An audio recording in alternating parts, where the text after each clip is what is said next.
Mais que peut donc bien faire un anthropologue spécialiste des religions africaines en Grande-Bretagne de nos jours? Eh bien, il travaille évidemment pour Scotland Yard. C'est en tout cas ce que raconte Richard Hoskins dans son livre autobiographique. Ça s'appelle L'enfant dans la Tamise, édition Belfond.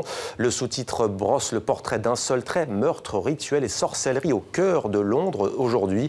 Richard Hoskins, bonsoir. Bonsoir. Vous décodez dans ce livre les signes tribaux, et vous allez vous exprimer parfaitement dans la langue de Molière, et on vous en remercie ici à TV5 Monde. Alors, le 21 septembre 2001, le torse d'un garçon est retrouvé dans la Tamise. Le corps est mutilé. La police britannique est désarmée, circonspecte.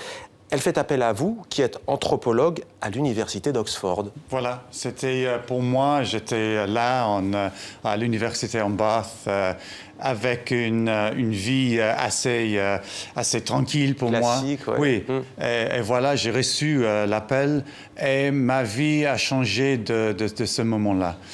Tout à fait changé parce que c'était nécessaire, j'étais obligé de faire face à mon passé.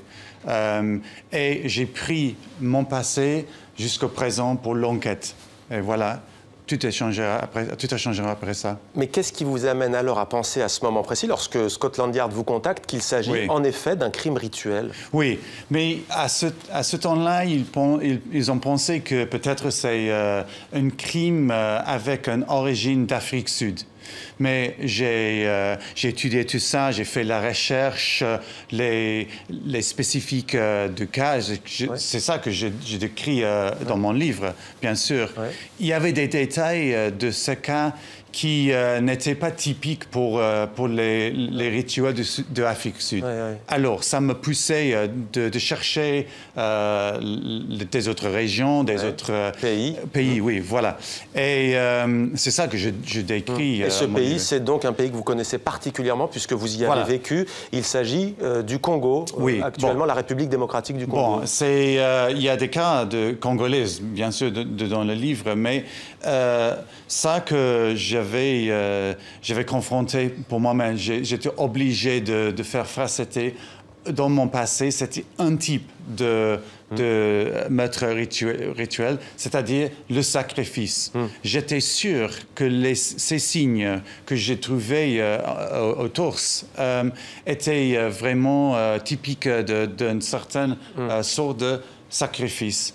Et c'est ça, bien, voilà. Et il s'avère d'ailleurs que cet enfant a été envoyé en Europe précisément pour être sacrifié et pour subir ce crime rituel. Alors, votre livre relate donc l'enquête, cette trame policière, si l'on peut dire, croise votre vie personnelle et vos souvenirs propres au Congo, où vous avez vécu, je l'ai dit, des moments personnels tragiques et aussi les déchirements politiques d'un pays. Voilà, parce que le livre, dans le livre, il y a deux histoires. Alors, il y a l'histoire, bien sûr, de l'enquête et des autres enquêtes, soit en Nigérie, soit en Congo. Mais aussi, il y a l'histoire de moi-même personnellement, la tragédie là-bas, et tout ça. Et les deux histoires sont en parallèle jusqu'au milieu, quand il y a une crise, une tragédie personnelle.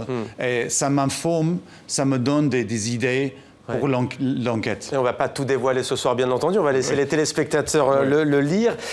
Qu'est-ce que vous avez gardé, vous, du Congo? Qu'est-ce qui vous a le plus marqué? C'est un pays dont on parle beaucoup dans l'actualité, un pays en proie à la guerre, au déchirement politique. Qu'est-ce qui vous a marqué? Bon, voilà. À mon avis, on a laissé le Congo après la chute de Mobutu.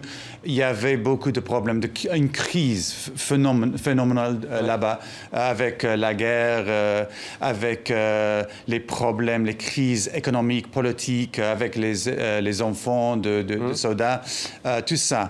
Ça a poussé à une situation terrible que les pasteurs utilisent pour prêcher un message de la sorcellerie contre les enfants. Et alors, maintenant, il y a beaucoup des enfants de la rue, là-bas, presque en Kinshasa, presque 80 000 des enfants de la rue qui sont là, qui sont là pour la sorcellerie.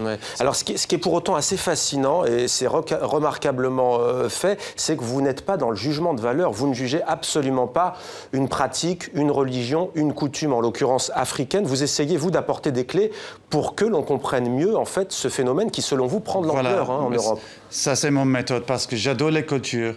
Il y a des extrémistes partout. Oui. Ou toute religion, ou toute culture, il y a des extrémistes. Mais nous devons tenir, à mon avis, nous devons tenir le centre. C'est ça que je pense, vraiment, c'est ça que je crois. Alors, c'est un livre qui mêle anthropologie, polar et introspection. Et il y a un jour où une Congolaise vous a dit, à un moment donné, aujourd'hui, vous êtes vraiment un Africain. C'est une phrase qui vous a...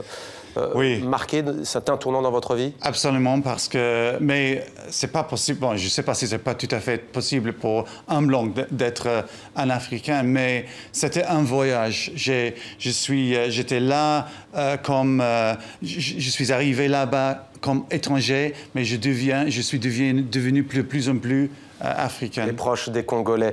Oui. Merci beaucoup Richard Hoskins. L'enfant dans la Tamise, meurtre rituel et sorcellerie au cœur de Londres. Aujourd'hui, édition Belfond, un livre à lire absolument. Merci à vous d'être venu sur ce plateau.